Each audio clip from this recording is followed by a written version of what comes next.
وأن هذا صراطي مستقيما فاتبعوه ولا تتبعوا السبل فتفرق بكم عن سبيله ذلكم وصاكم به لعلكم تتقون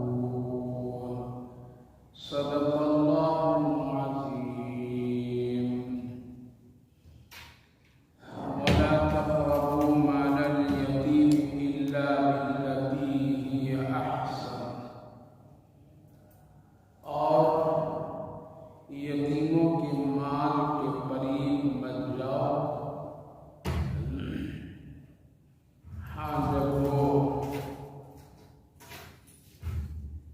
پہنچ جائے بلوغیت کے وقت. وَأَوْفُوا الْكَيْلَ وَالْمِيزَانَ بِالْقِسْطِ. اور ناپ اور پورا کیا کرو انصاف کے ساتھ. لَا نُكَلِّفُ نَفْسًا إِلَّا وُسْعَهَا. کسی کو اللہ کی وسعت سے زیادہ مکلف نہیں بناتا. وَإِذَا قُلْتُمْ فَاعْدِلُوا. اور جب تم کوئی بات کہو تو انصاف کی بات کہو، چاہے تمہارا رشتہ دار ہی کیوں نہ ہو. وَبِعَهْدِ اللَّهِ أَوْفُوا ذَلِكُمْ وَصَّاكُمْ بِهِ. اور اللہ کے وعدے کو پورا کرو، یہ تمہارے لیے تمہارے رب کی طرف سے حکم ہے، وصیت ہے، تاکہ تم نصیحت حاصل کرنے والوں میں سے ہو جاؤ. وَأَنَّ هَذَا صِرَاطِي مُسْتَقِيمًا فَاتَّبِعُوهُ. بے شک یہی راستہ سیدھا راستہ ہے، بس اسی کی اتباع کرو، اسی راہ پر چلو. اور ایسے راستے پر مت چلو، اتباع مت کرو جس راستے پر چلنے سے تم ٹکڑے ٹکڑے تفرقہ میں بٹ جاؤ.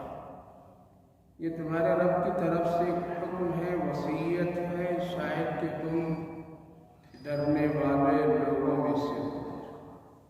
پیاری ماں اور بہنوں، اللہ رب العالمین کا شکر، اس کا احسان کہ اللہ تعالیٰ نے ہم سب کو قرآن کریم کی نسبت اور محبت تعلق کی بنیاد پر اس بابرکت مجلس میں حاضری کی توفیق عطا فرمائی. اللہ تعالیٰ آپ سب کے آنے کو قبول فرمایا، آپ کے لیے نجات کا ذریعہ بنا. کئی ہفتوں سے یہ سلسلہ رکا ہوا تھا. اب انشاءاللہ اللہ کی ذات سے امید ہے یہ سلسلہ جاری رہے گا، اور اس طرح سے سالوں سے قرآن پاک کی اس بابرکت مجلس کا سلسلہ چلتا رہا ہے. اور آپ سب ماں بہنوں کی کوشش اور آپ سب کی قربانیاں جس طرح سے سالوں پر ہوتی رہتی ہیں، اب یہ سلسلہ بھی اس سال بھی اسی طرح سے جاری اور ساری رہے گا. اس وقت کئی سالوں سے جو یہ سلسلہ چل رہا ہے، جو ہم لوگ 8ویں جز تک کے پہنچے ہیں اور 8ویں جز کا نصف تک آیت کریمہ کی تفسیر و بیان اب تک کے ہو چکے ہیں.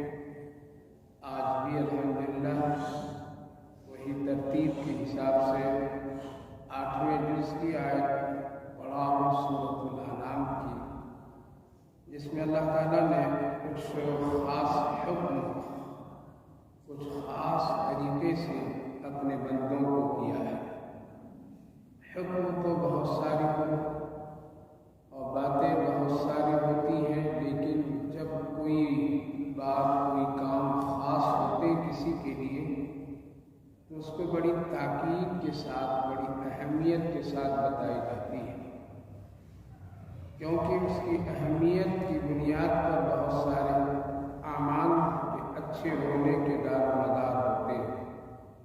اس لیے عام طور پر میں بھی انسان اور خصوصاً بڑے لوگ جب اپنے چھوٹوں کو کوئی بات کہتے ہیں تو جو خاص بات ہوتی ہے اس کو کو مقرر کہتے ہیں۔ دیکھو اس کا خیال رکھ لینا، دیکھو اس کا بہت خیال رکھنا، یہ بہت ضروری چیز ہے، یہ بہت اہمیت کی چیز ہے۔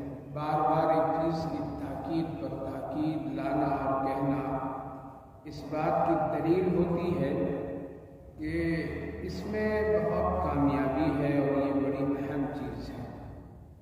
پورا قرآن اللہ کا حکم ہے، ہر ایک چیز پر عمل کرنا اللہ کے بندوں کے لیے ضروری ہے، اللہ کے بندوں کے لیے اس کا سمجھنا، سیکھنا، سننا ضروری ہے۔ لیکن کچھ چیزیں ایسی اہم اور ضروری ہوتی ہیں جس کو اللہ تاکید کے ساتھ، بڑی اہمیت کے ساتھ بتاتا ہے، تاکہ اس کے کرنے پر تمہارے لیے آخرت کی بڑی کامیابی ہے۔ اسی لیے اس آیت کریمہ میں 2 مرتبہ ذالکم وصاکم بہ، یہ حکم ہے اللہ کی، وصیت ہے اللہ کی، یہ کہہ کر کے اللہ رب العالمین بار بار تاکید فرمایا تاکہ تم میری اس بات کو اور میرے اس حکم کی اہمیت خوب سمجھو۔ کیا ہے وہ اہم بات اور کیا ہے وہ اہم چیز؟ اللہ تعالیٰ یہاں ذکر فرما رہا ہے۔ اس سے پہلے میں عرض کروں کہ اللہ کے حکم کی کئی درجے ہوتے ہیں۔ ایک درجہ ایمان سے تعلق ہے، ایک درجہ عبادات سے ہے، ایک درجہ معاملات سے ہے۔ اللہ تعالیٰ نے زیادہ تر معاملات پر بڑی تاکید فرمایا ہے، کیونکہ جب ایمان اچھے ہوتے ہیں تو عبادات اچھی ہوتی ہے، اور عبادات جب اچھے ہوتے ہیں تو معاملات انسان کے بہت اچھے ہوتے ہیں، اور اگر معاملات بہت خراب ہوتے ہیں تو پھر عبادت بھی نقصان میں چلا جاتا ہے اور ایمان میں بہت فرق آتا ہے۔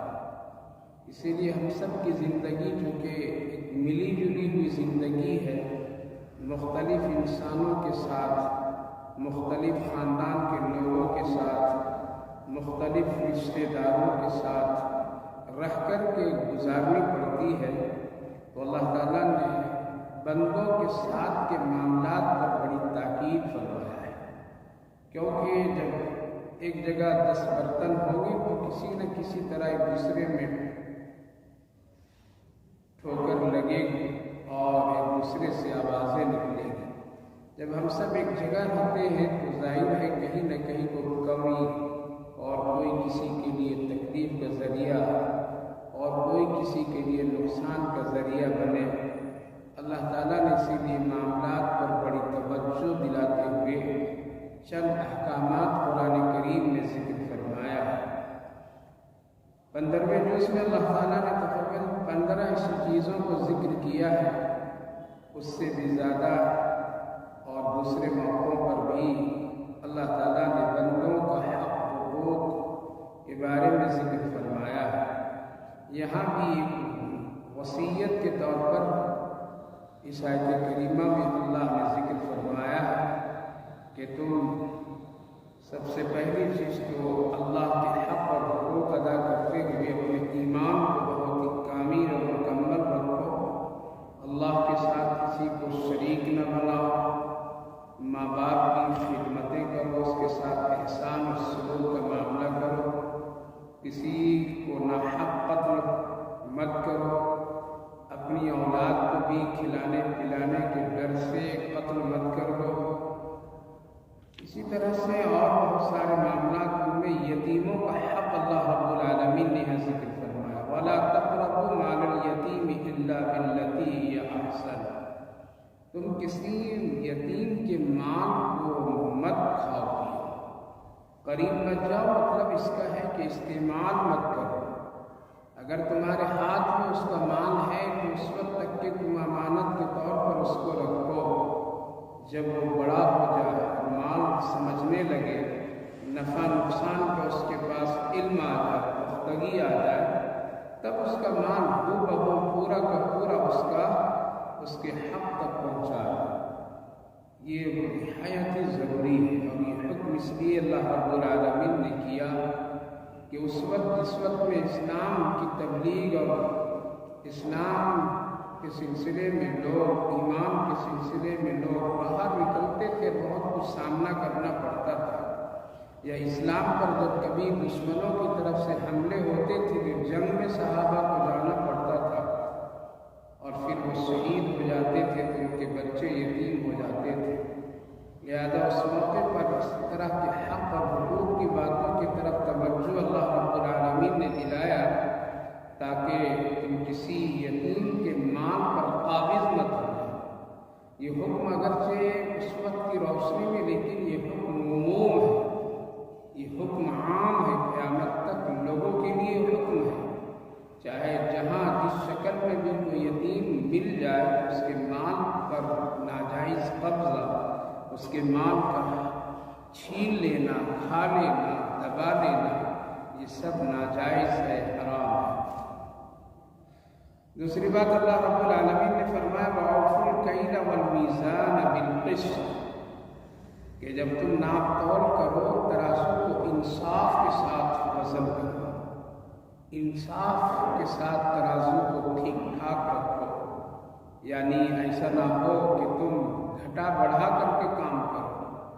گھٹا بڑھا کے مطلب یہ ہے کہ جب تم کو دینے کی نوبت آ جائے تو کم دے دو، اور لینے کی بات آ جائے تو پورا پورا لے دو، جیسا کہ سورۃ پاک میں اللہ رب العالمین نے ذکر فرمایا ہے وَيْلٌ لِّلْمُطَفِّفِينَ الَّذِينَ إِذَا اكْتَالُوا عَلَى النَّاسِ يَسْتَوْفُونَ، کہ بڑی بد اخلاقی کی بات ہے، ہلاکت ہے ایسے لوگوں کے لیے کہ جو لوگ اپنے مفاد کی خاطر اور اپنی ذات کی خاطر جب باری آتی ہے تو وہ پورا پورا لیتے ہیں، اور جب دینے کی باری آتی ہے تو وہ کم کر کے دیتے ہیں۔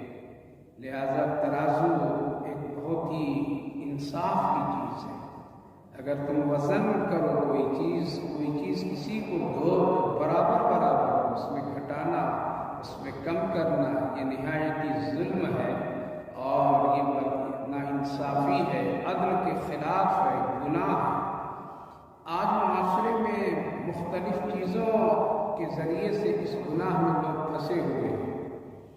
ترازو کا کم کرنے کے مطلب صرف یہ نہیں کہ وزن کا کم کر دیں، اس کا مطلب یہ بھی علماء مفسرین لکھتے ہیں کہ چیزوں کی حقیقت کو بدل دینا، یعنی ملاوٹ بھی کر دینا۔ ایک چیز اچھی ہے لیکن اس میں ملاوٹ کر دیا، یہ بھی ناپ تول کی کمی میں ہے۔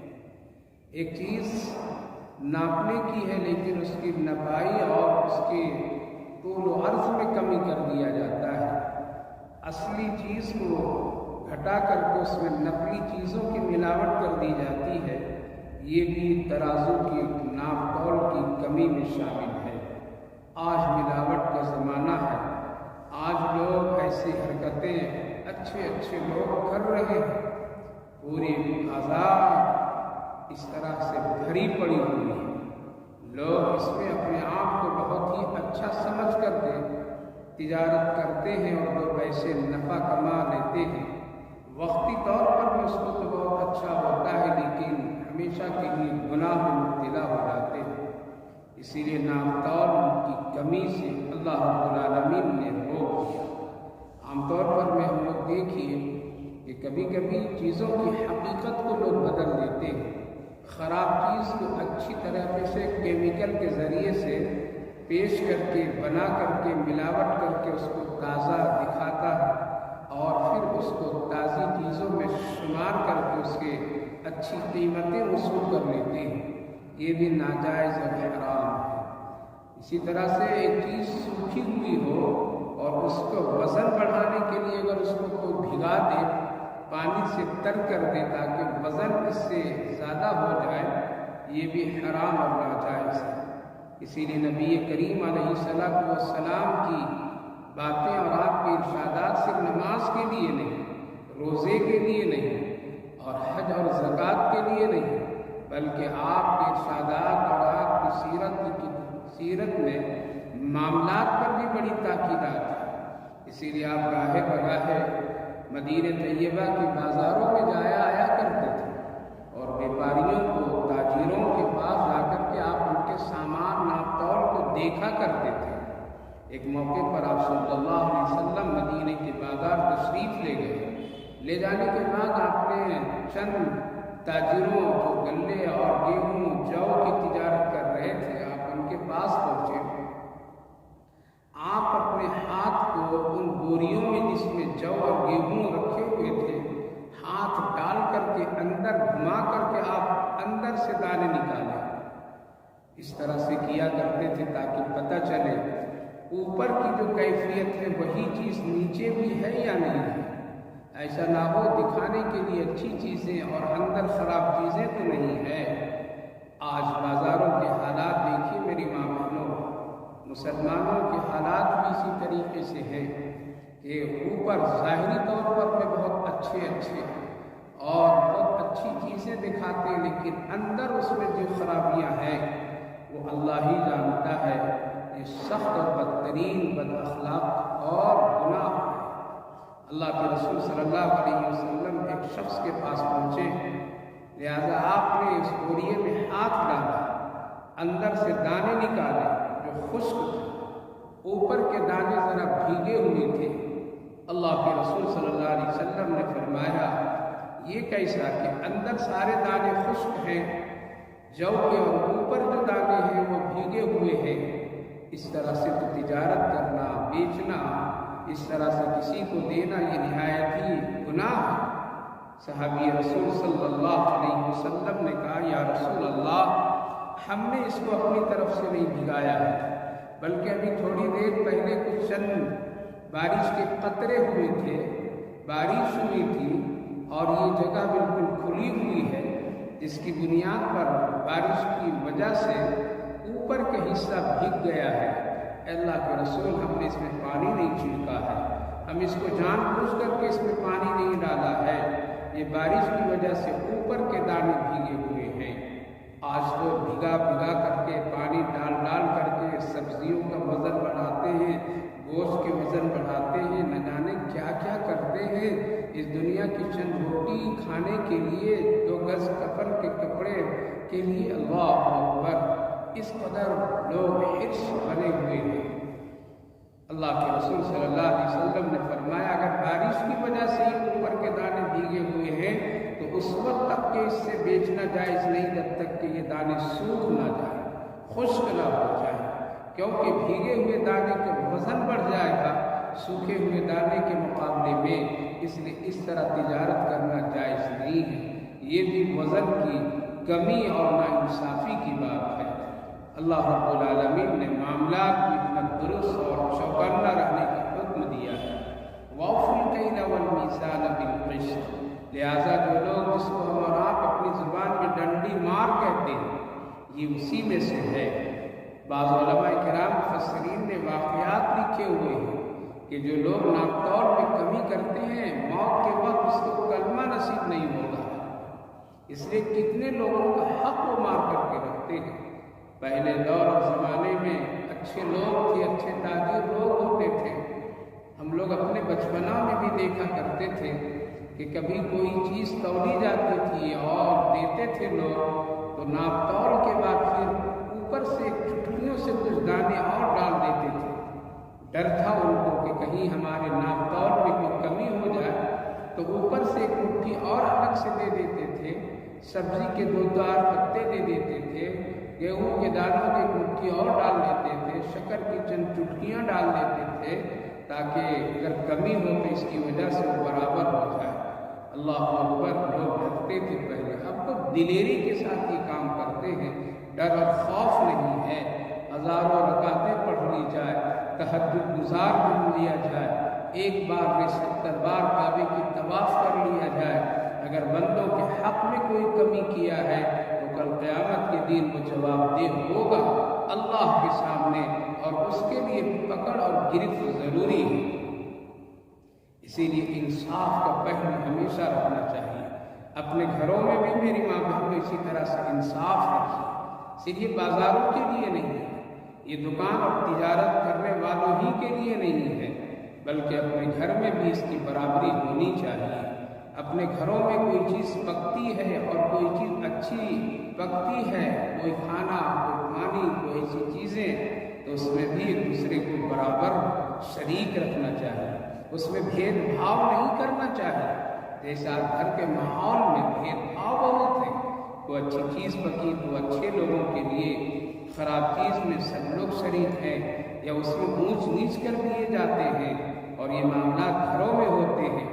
بڑی بہو کے لیے کچھ اچھا، چھوٹی کے لیے کچھ اچھا، جو زیادہ کو کسی کو چاہا تو اس کے لیے اچھا، جو نہیں کچھ چاہا تو اس کے لیے خراب، اور اس میں اتار چڑھاؤ اور یہ کمی زیادتی کے معاملہ، یہ بھی ترازو کی کمی بھی ہے اور ناانصافی ہے۔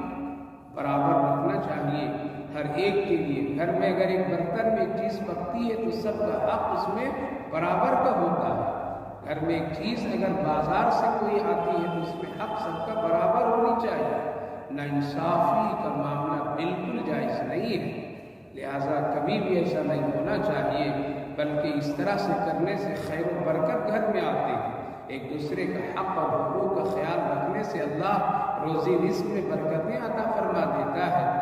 لیکن آج افسوس ہے، گھروں میں بھی اس طرح کی حرکتیں ہوتی ہیں، اچھی چیزوں کو چھپا دی جاتی ہے یا اچھی چیزوں میں ناانصافی کر دی جاتی ہے، ایک ہی برتن کے پکے ہوئی چیزوں میں خلط مل کر دیا جاتا ہے، اپنی نظر میں جو اچھا اس کو اچھا دے دیا جاتا ہے۔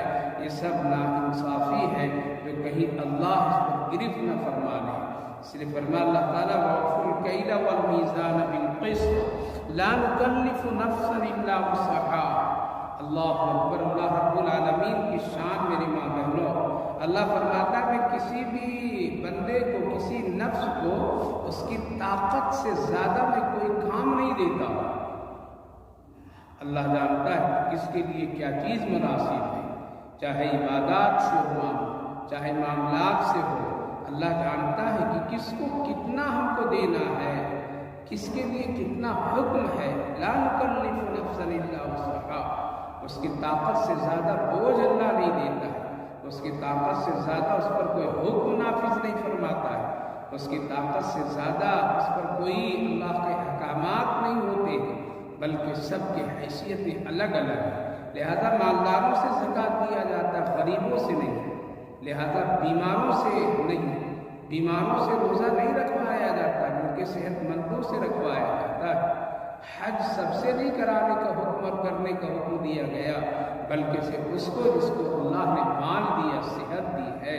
اسی طرح سے بہت ساری سہولت کی کیفیت اللہ نے رکھ دیا ہے۔ لا نکلف نفسا الا وسعها۔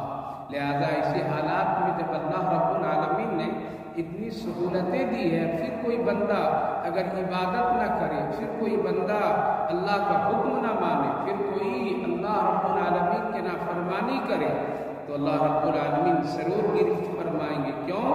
طاقت سے زیادہ اللہ اپنے بندوں کو عبادت کرنے کا حکم نہیں دیا ہے۔ مثلاً 24 گھنٹے ہیں، 24 گھنٹے میں کتنا وقت ہمارا عبادت میں لگتا ہے۔ 24 گھنٹے اللہ نے ہم سب کو دیا ہے، اس میں ہم سب سے زیادہ اپنی ذات کے لیے اس کو استعمال کرتے ہیں، سونے میں، کھانے میں، تفریحات میں، تجارت میں، کاروبار میں، رشتہ داری میں، لکھنے پڑھنے میں۔ عبادت کا مجموعی ٹائم اگر ہم دیکھیں، اگر ایک مسلمان عورت اور مرد اگر 5 وقت کی نماز کی پابندی کرے اور پابندی سے پڑھے، تو اس کے پاس وقت نماز کی عبادت کے لیے صرف اور صرف زیادہ سے زیادہ بہترین نماز پڑھتا ہو، سکون سے پڑھتا ہو، تعبیر ارکان کی ادائیگی کے ساتھ میں اگر پڑھتا ہو، یا کوئی عورت پڑھتی ہو، تو وہ وقت زیادہ سے زیادہ 1.25 گھنٹہ، 1.5 گھنٹہ، اس سے زیادہ نہیں ہے۔ 24 گھنٹہ جس پروردگار نے ہم سب کو دیا، اس میں سے 1.5 گھنٹہ ہم عبادت کے لیے لگاتے ہیں۔ اس میں بھی اللہ رب العالمین نے یوں نہیں فرمایا کہ بس ایک ہی مرتبہ لگا دو، وقفے وقفے میں رک رک کر کے تم اپنی ضروریات بھی پوری کرو اور پھر آ کر کے تھوڑی دیر عبادت بھی کر لو۔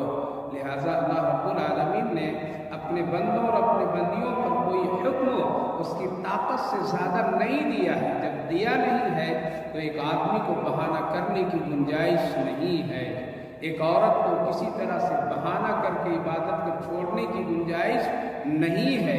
اللہ رب العالمین نے اپنے حکم میں بڑی آسانیاں رکھ دی ہیں، بڑی سہولتیں رکھ دی ہیں، بہت اس میں خیر اور برکت رکھ دیا ہے۔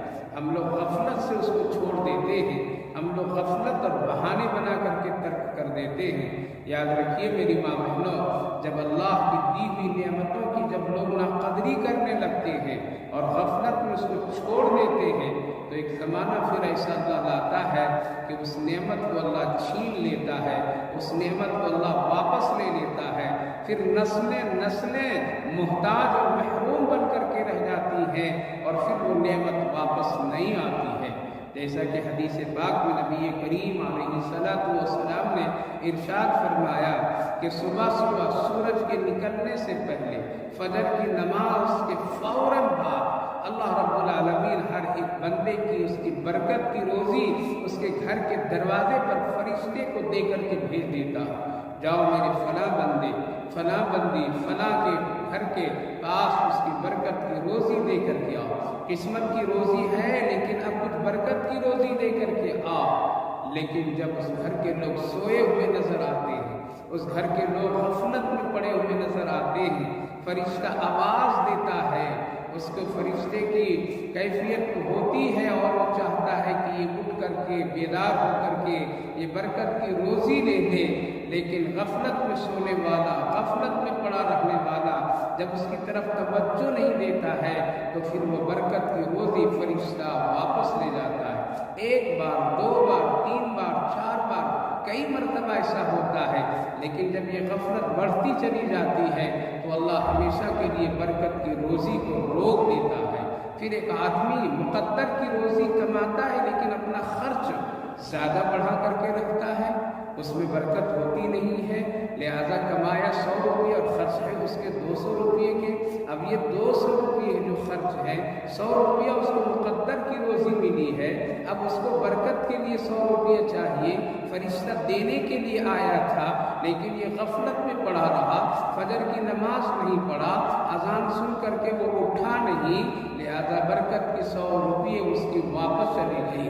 اب وہ آدمی قرضے میں پڑ جاتا ہے، 200 کو پوری کرنے کے چکر میں جھوٹ بولتا ہے، 200 کو تکمیل اور پورا کرنے کے لیے اپنی ضرورت کے لیے وہ نہ جانے کیا کیا ناجائز کام میں پڑ جاتا ہے۔ تو میری ماں بہنوں، دنیا میں خوشی کے لیے برکت کی روزی چاہیے، مقدر کی روزی تو اللہ ہر حال میں دیتا ہے، چاہے نماز پڑھے یا نہ پڑھے، اچھے کام کرے یا نہ کرے، قرآن کی تلاوت کرے یا نہ کرے، اللہ ضرور مقدر کی روزی دیتا ہے۔ لیکن آج ہم لوگوں کو برکت کی روزی چاہیے، برکت کی صحت چاہیے، برکت کی زندگی چاہیے، اللہ کی خوشنودی والی زندگی چاہیے، لہذا جب آدمی غفلت میں ہوتا ہے تو برکت واپس چلی جاتی ہے، پھر نسلوں تک وہ برکت واپس نہیں آتی ہے، نسلوں تک نہیں آتی ہے۔ آج یہی حال ہے، اور یہ صرف صبح صبح برکت کی روزی آتی ہے۔ فجر کی نماز پڑھنے والے، جن کے گھروں میں فجر کی نماز پڑھنے والے ہوتے ہیں، جن کے گھروں میں ماں بہنیں اٹھ کر کے خود بھی پڑھتی ہیں اور اپنے گھر کے مرد بچوں کو بھی پڑھاتی ہیں، نمازوں کی خود گھر میں اس کی تاکید کرتی ہے، سب لوگ بیدار ہوتے ہیں، سلام گھر میں عورتیں بھی نماز سے فارغ نہیں ہوتی، برکت کی روزی اللہ اس کی قسمت میں لکھ دیتا ہے۔ مرد حضرات نماز سے پڑھ کر کے بھی گھر کے دروازہ کھولتے نے فرشتہ دے کر کے چلا جاتا ہے، لیکن آج تو غفلت ہی غفلت ہے، غفلت ہی غفلت ہے۔ آج بہت سارے لوگ باہر اور دوسروں کے چکروں میں پڑے ہیں، ہم اس کی زندگی ٹھیک کر دیں گے، ہم ذرا گھر سے کچھ وقت نکال کر کے دوسرے شہروں میں جا کر کے اس کی زندگی ہم ٹھیک کریں گے، اس کو ہم اللہ کی دعوت دیں گے۔ بہت ساری ایسی ماں بہنیں بھی ہیں جو دوسروں کی زندگی ٹھیک کرنے کے چکر میں اپنے گھر کی زندگی کو برباد کر دیتے ہیں۔ پہلا فرض تو یہ ہوتا ہے کہ اپنے گھر میں تم نمازی بناؤ، پہلا فرض تو یہ ہوتا ہے اپنے گھر کے بچے اور اپنے گھر کی عورتوں کو اللہ اور اس کے رسول سے جوڑو، اس کے اندر میں خوف خدا پیدا کرو، اس کو سنت والی زندگی دے دو، سکھا دو، بتا دو، اس کے لیے ایسی زندگی خوبصورت بنا دو۔ لیکن نہیں، دوسروں کے چکر میں اپنے گھر برباد کیے بیٹھے، ان کی اولاد بے نمازی ہے، ان کے گھر کے بچے بے نمازی ہیں، ان کے گھر کے مرد بے نمازی ہیں، لہذا اللہ رب العالمین اپنے گھر والوں کے سلسلے میں سوال کرے گا، باہر والوں کے سلسلے میں سوال نہیں کرے گا۔ اس لیے نبی کریم علیہ السلام کو بھی اللہ نے حکم دیا، وَأْمُرْ أَهْلَكَ بِالصَّلَاةِ وَاصْطَبِرْ عَلَيْهَا۔ آپ اپنے گھر والوں کو نماز کی دعوت دیجئے، پہلے اپنے گھر والوں کو ٹھیک اور درست کیجئے، نماز کی تاکید کیجئے۔ میری ماں بہنوں، آج اپنے گھر کی فکر کر لیجئے، اپنے ایمان کی فکر کر لیجئے۔ اللہ رب العالمین بہت ہی محبت کرنے والا ہے، بندوں کو طاقت سے زیادہ اس کو کوئی حکم نہیں دیتا ہے۔ آج یہی غفلت اور یہی بے توجہی کی بنیاد پر میں دیکھ لیجئے برکت کیسی ہمارے زندگی سے نکلتی جانے جا رہی ہے۔ اذان ہم لوگ سنتے تھے، سب لوگ سنتے تھے، لیکن سن کر کے کتنے لوگ مسجد آتے تھے، سن کر کے کتنی عورتیں گھر میں اٹھ کر کے نماز کے مصلی پر کھڑی ہوتی تھی، کتنی ماں بہنیں اذان کی کلمات سن کر کے مصلی پر آنے کی اپنی تیاریاں کرتی تھی، کتنے مرد جوان بچے بوڑھے اذان کو سن کر کے وہ آنے کی فکروں میں لگ جاتے تھے۔ نہیں، غفلت، ہم اذان کی کلمات سن کر کے کروٹیں بدل کر کے سو جانے والے بن گئے۔ ہم لوگ اس کی احترام نہیں کی، اس کی توجہ نہیں دی، اس کی قدر نہیں کی، ناقدری کی۔ اذان ہوتی رہی، گھر میں گانے بھی چلتے رہے، اذان ہوتی رہی، گھر میں گپ سپ بھی ہوتے رہے، اذان ہوتی رہی، ہم اس کی طرف جواب نہیں دیے، اذان ہوتی رہی، فلمیں سنتے رہے، دیکھتے رہے، اذان ہوتی رہی، ہم غفلت میں ایک کروٹ سے دوسرے کروٹ میں بدلتے رہے، ہم اٹھے نہیں۔ اللہ نے فرمایا ہے منادی پکار دو، الصلاۃ خیر من النوم، الصلاۃ خیر من النوم، تمہاری نیند سے بہتر نماز ہے، اٹھو آؤ۔ لیکن مسلمان مرد ہو یا عورت ہو، 90% لوگ اس کی ناقدری کیے۔ اللہ اکبر، آج ایسے لوگوں سے اللہ ناراض ہوا اور ناراضگی کی بنیاد پر میں اللہ نے فیصلہ کر دیا کہ جو لوگ ہمارے نام کی قدر نہیں کرتے اس کو ہم اپنا نام بھی سننے کی توفیق نہیں دیں گے۔ چھین لیا اللہ تعالیٰ نے، سناٹے میں کر دیا۔ میری ماں بہن، یہ کیا، یہ عذاب نہیں ہے، یہ بہت بڑا عذاب ہے، بہت بڑا، یہ ہمارے اور آپ کے لیے تکلیف اور صدمہ ہے کہ اللہ اکبر، جس کو ہم لوگ سنتے تھے آج وہ سننے سے ہم محروم ہو گئے۔ یہ ہے برکت چلی گئی زندگی سے، خیر چلی گئی زندگی سے۔ اس لیے ناقدری مت کیجیے۔ اللہ کے ناموں کی جب ناقدری کریں گے، اللہ کے حکموں کی ناقدری کریں گے، اس کو بوجھ سمجھیں گے، اس کو سخت سمجھیں گے، تو پھر اللہ تعالیٰ اور بڑے بڑے مشکلات کے بوجھ ہم پر ڈال دیں گے اور ظالموں کو بیٹھا دیں گے۔ لا نکلف نفسا الا وسعها، اللہ فرما رہا ہے ہم کسی جان، کسی نفس کو اس کی طاقت سے زیادہ ہم کوئی بوجھ نہیں دیتے، مکلف نہیں بناتے ہیں۔ اتنی جس کی طاقت ہے اتنی ہی اس کو ہم ذمہ داری بھی دیتے ہیں۔ غریب کی غربت کی ذمہ داری ہے، اس کے لیے وہی حکم ہے۔ مالدار کو مالداری کا حکم ہے، متوسط کو متوسط درجے کا حکم ہے، اللہ نے تقسیم کر کے رکھ دیا ہے۔ اس لیے ایسے حالات میں بھی اگر کوئی غفلت برتے، ایسے حالات میں بھی کوئی اگر سستی برتے، ایسے حالات میں بھی کہ اگر کوئی بہانہ بنا کر کے عبادتوں کو چھوڑ دے، اللہ کے حکم پر عمل کرنا چھوڑ دے، تو یاد رکھیے کل قیامت کے دن ہے گرفت، ہے پکڑ، دنیا میں بھی آخرت میں بھی ہے۔ اس لیے میری ماں بہنوں، حالات اس وقت ایسے ہیں کہ ہم کو اور آپ کو جو ہمارے اوپر غفلت کی چادر پڑی اس کو ہٹا دیجیے اور بیدار ہو جائیے، بیدار ہو جائیے، ورنہ ابھی تو مسلمانوں کے سامنے ایک اذان کی آواز بند ہوئی ہے۔ اگر یہی غفلت، یہی سستی، یہی حالات بے توجہی کی رہی تو ڈر ہے کہیں اللہ اپنے بندوں سے ناراض ہو کر کے کہیں سب نہ روکوا دے۔ یہ بہانہ ہے ہمارے اور آپ کے لیے ایک تسلی کی صرف بات ہے کہ حکومت ہے فلاں کی اسی لیے ایسا ہو رہا ہے۔ نہیں، حکومت بنانے والا صرف اللہ ہے۔ قل اللہم مالک الملک تؤتی الملک من تشاء وتنزع الملک ممن تشاء وتعز من تشاء وتذل من تشاء۔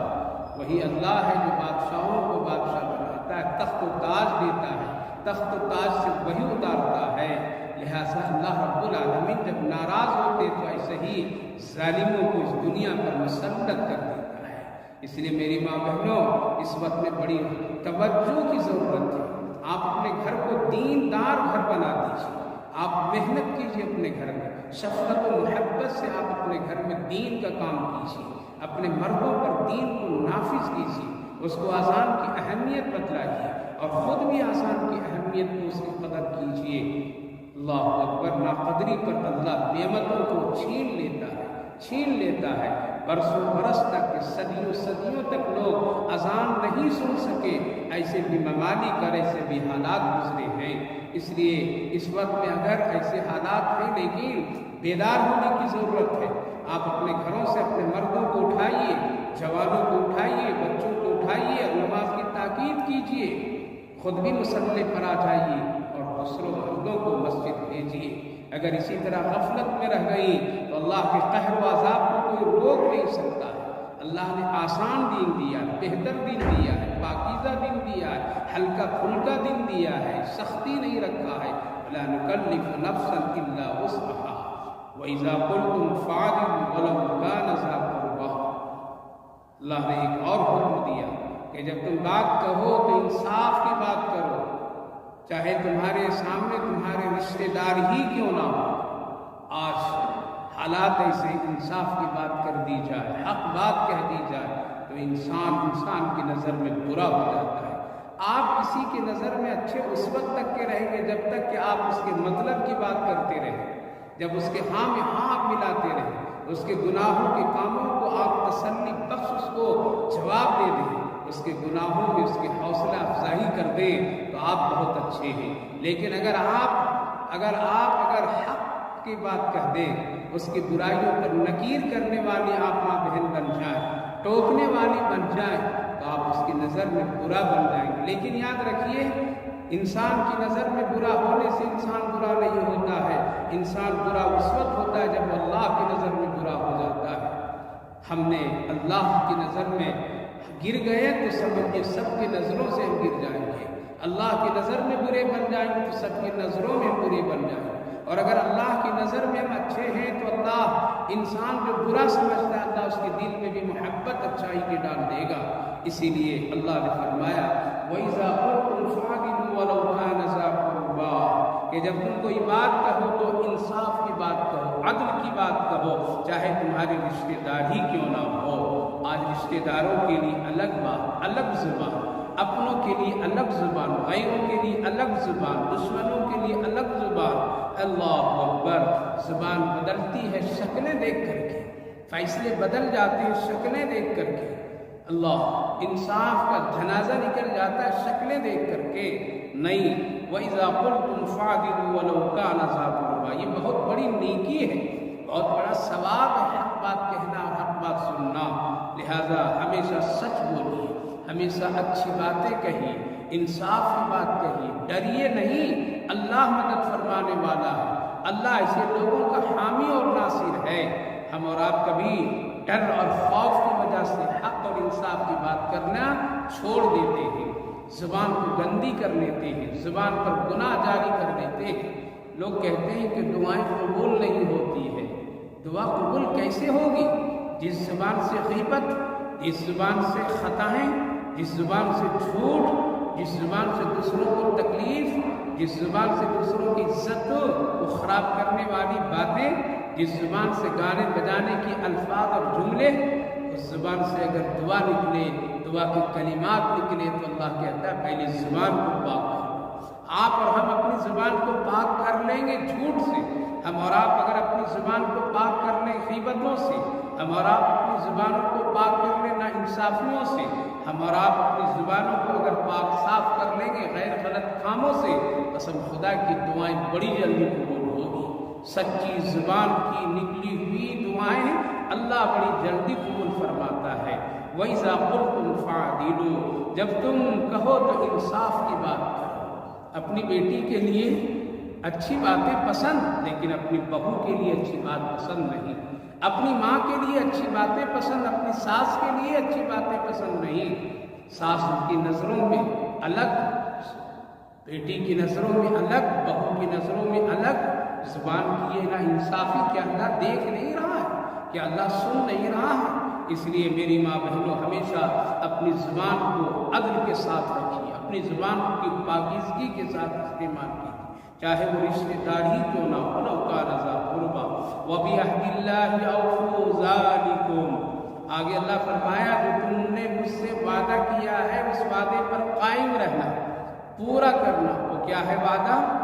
عالم ارواح میں ہر ایک انسان کی روح سے اللہ نے وعدہ لیا ہے، اور وہ وعدہ یہ الستُ بربکم، کیا میں تیرا رب نہیں ہوں؟ ہر ایک روح نے عالم ارواح میں یہی جواب دی، ہاں ہاں آپ میرے اللہ ہیں، ایک ہے، آپ کے سوا کوئی معبود نہیں۔ لہذا موت کی آخری سانس تک اس وعدے پر قائم رہو، شرک مت کیجیے، اللہ کے ساتھ کسی کو شریک مت بنائیے، اللہ کے سوا کسی کو حاجت روا مت سمجھیے، اللہ کے علاوہ کسی کو مشکل کشا مت سمجھیے، اللہ کے سوا کسی سے کوئی چیز مانگیے نہیں، بلکہ اللہ ہی کو ایک جانیے، واحد ہے، تنہا ہے، اس کے ساتھ کوئی شریک نہیں۔ اسی پر قائم رہیے، اسی پر مرنا جینا اپنا بنا لیجیے۔ وَأَوْفُوا بِعَهْدِ اللَّهِ أَوْفُوا ذَلِكُمْ وَصَّاكُمْ۔ اللہ فرمایا یہ بڑی اچھی وصیت ہے تمہارے لیے اور بہت ہی قیمتی حکم ہے، لَعَلَّكُمْ تَذَكَّرُونَ۔ حضرت ام المومنین عائشہ صدیقہ رضی اللہ عنہا فرماتی ہیں اگر تم نبی کی وصیت دیکھنا چاہتے ہو تو اس آیت کریمہ کو پڑھ لو۔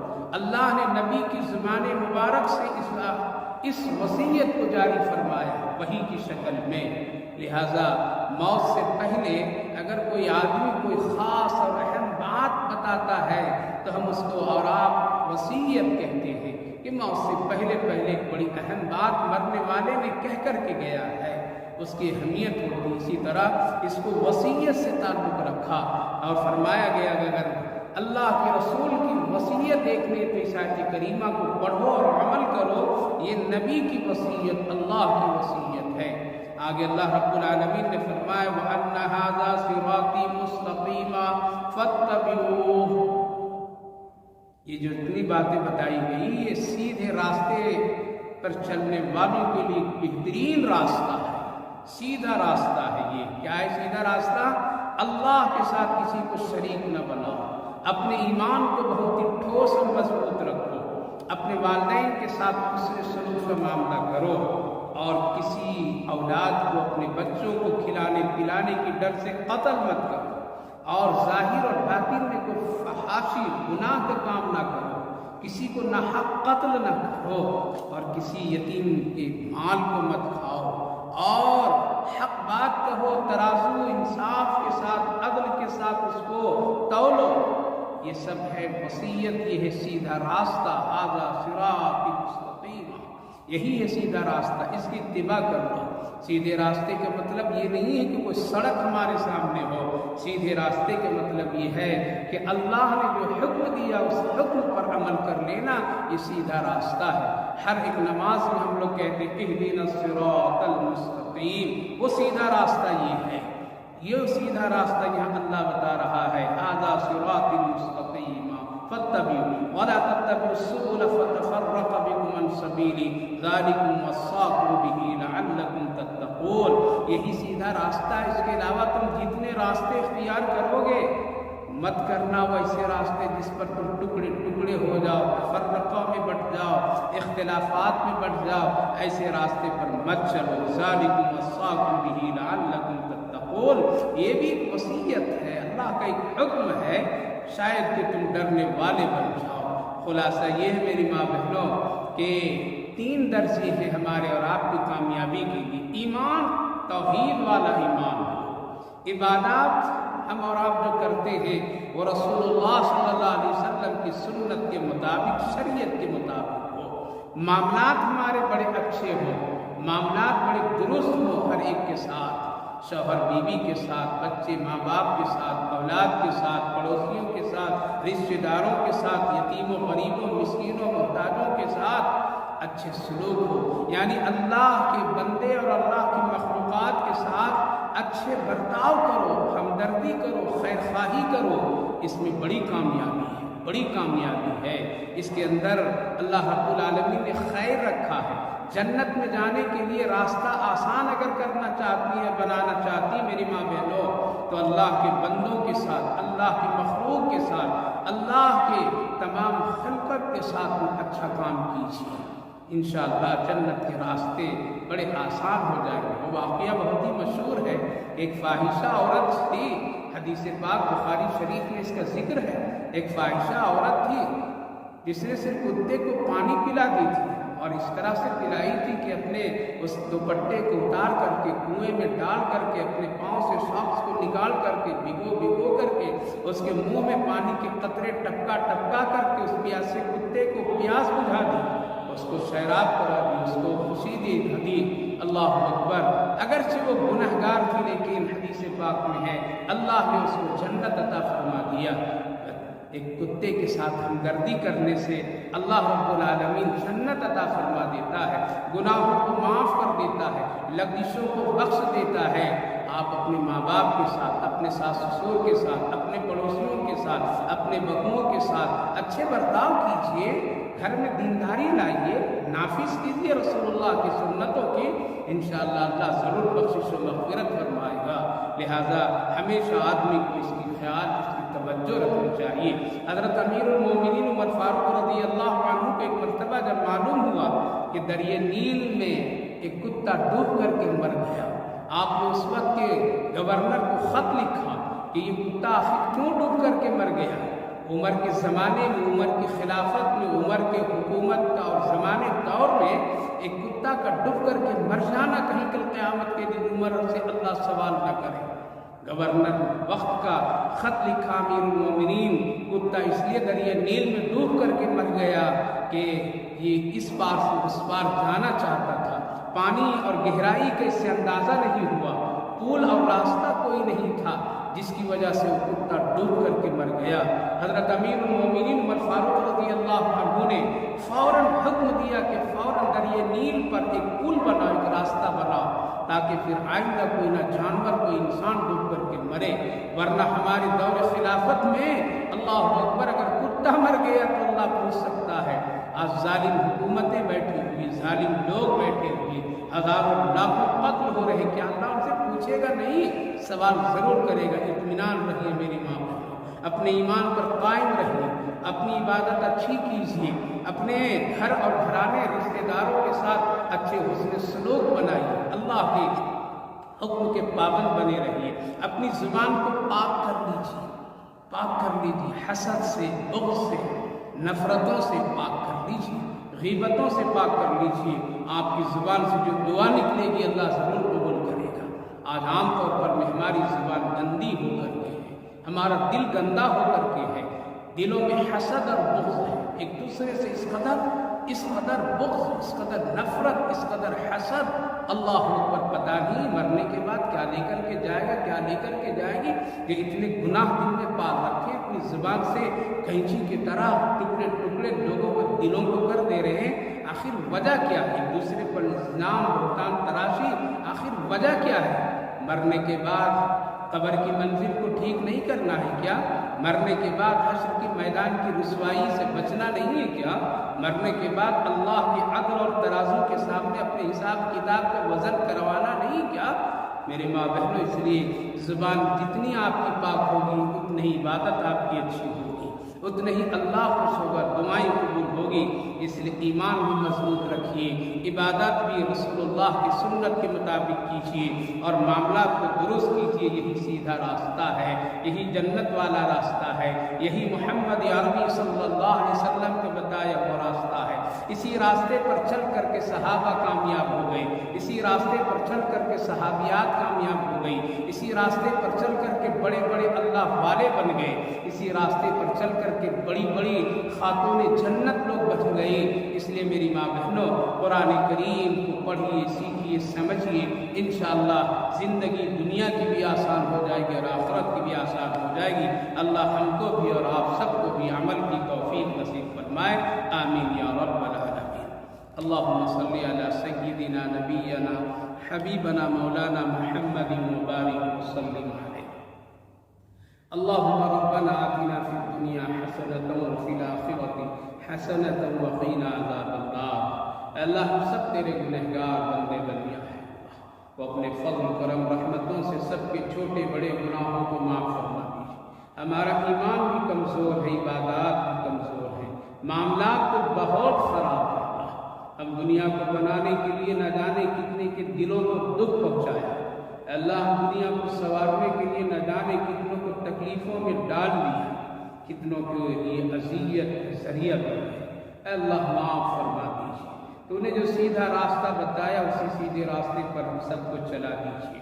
اے اللہ وہ راستہ جس راستے پر رسول اللہ چلے اور چلائے، اس راستے پر جس پر صحابہ چل کر کے کامیاب ہو گئے، صحابیات کامیاب ہو گئی، اللہ والے کامیاب ہوئے، اللہ والیاں کامیاب ہو گئی۔ اے اللہ اسی صراط مستقیم پر ہم سب کو بھی چلائیے، ہم سب کی زندگی کو پاک صاف بنائیے، ہم سب کی زبان جو گندگیوں سے بھر گئی ہے، گندگیوں سے خراب ہو گئی، حسد، بغض، غیبت، نفرت، اے اللہ ان ساری چیزوں سے پاک صاف کر کے اپنی محبت دین کی محبت قدر اللہ ہم سب کو کرنے کی توفیق نصیب فرمائیے۔ اللہ یقیناً تو اس وقت ہم سب سے ناراض ہے، جس کی وجہ سے برکتیں اٹھا لی ہیں، رحمتیں روک دیا ہے۔ اے اللہ ہم سب کو توبہ کی توفیق نصیب فرما دیجیے۔ اے اللہ تو ہم سب سے راضی ہو جائیے، اور جو حالات بدل رہے اللہ اس کو درست فرما دیجیے، رحم فرمائیے، کرم فرمائیے، اس مجلس قرآن کو بے حد قبول فرمائیے۔ جتنی ماں بہنیں آئی ہیں شریف ہوئی، سب کی حاضری کو قبول فرمائیے، سب کی زندگیوں میں خیر و برکت نصیب فرما دیجیے، عافیت کا معاملہ فرمائیے، دین اور دینداری تقویٰ نصیب فرما دیجیے، سب کی مشکلات کا حل فرما دیجیے، روزی رزق صحت میں برکتیں نصیب فرما دیجیے۔ اے اللہ بیمار میں صحت و شفا نصیب فرمائیے، صحت مندوں کو سلامتی نصیب فرما دیجیے، جو لوگ دنیا سے جا چکے ہیں ان سب کی مغفرت فرمائیے، ہماری ان دعاؤں کو اپنے فضل اور کرم رحمتوں سے قبول فرما دیجیے۔ صلی اللہ علی النبی وعلی آلہ وسلم۔ سبحان ربک رب العزت عما